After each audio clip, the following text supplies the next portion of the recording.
In 1984, Apple had a Super Bowl ad that is still regarded at major universities and at ad schools as the most popular and famous television ad of all time.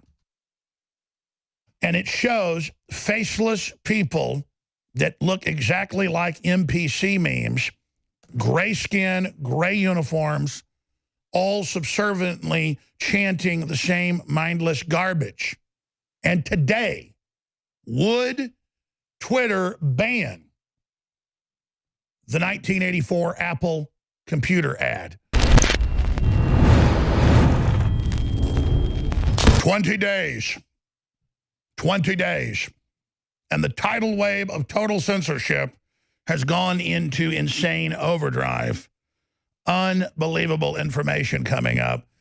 Facebook, Twitter, you name it, are banning tens of thousands of pages of anyone that promotes the NPC memes, which simply takes a gray face and puts it over the face of conformist, authoritarian, leftist thinkers.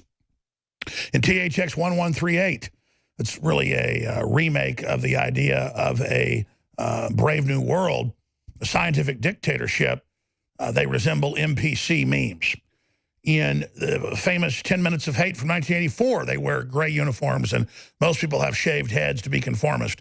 I mean, in every archetype, this is the image that's used of cults, of controlled populations, of prisoners, of brainwashing, of POWs.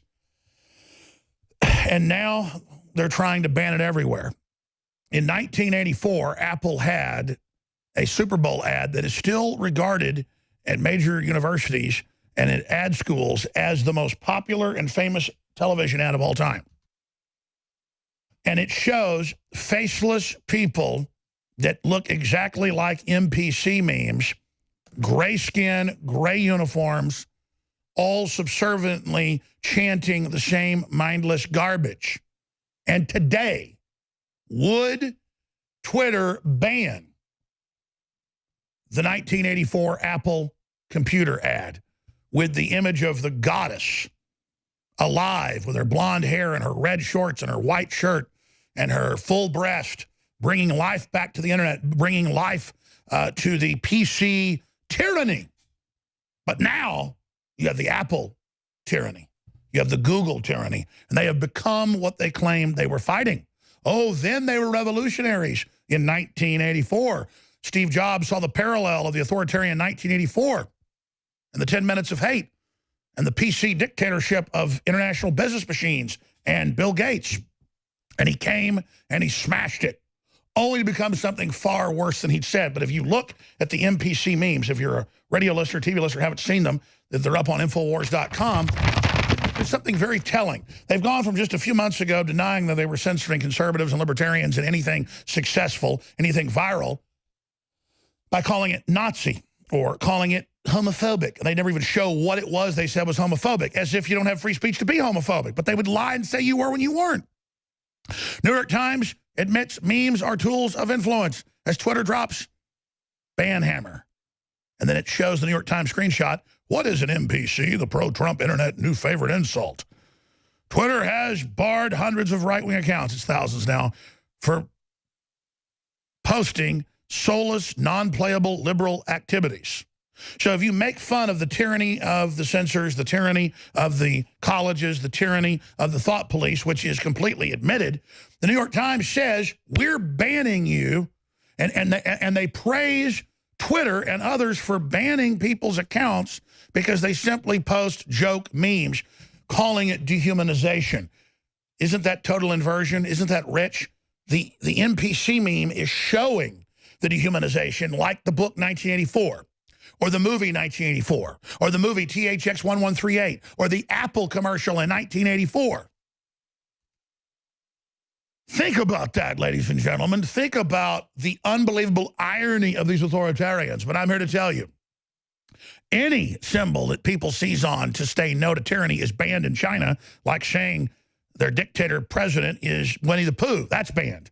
Or emojis of the Taiwanese flag are banned. Flags of Tibet are banned. And why not ban NPCs in America? Today we celebrate the first glorious anniversary of the information purification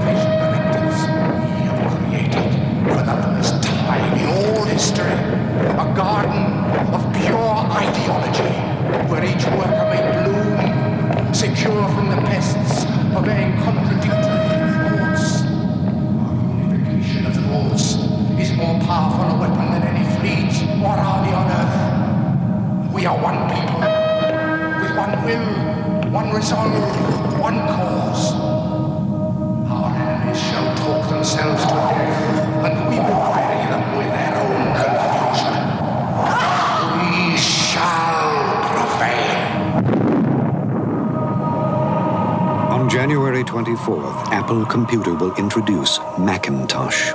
And you'll see why 1984 won't be like 1984. You know, someone very profoundly once said many years ago that if fascism ever comes to America, it'll come in the name of liberalism.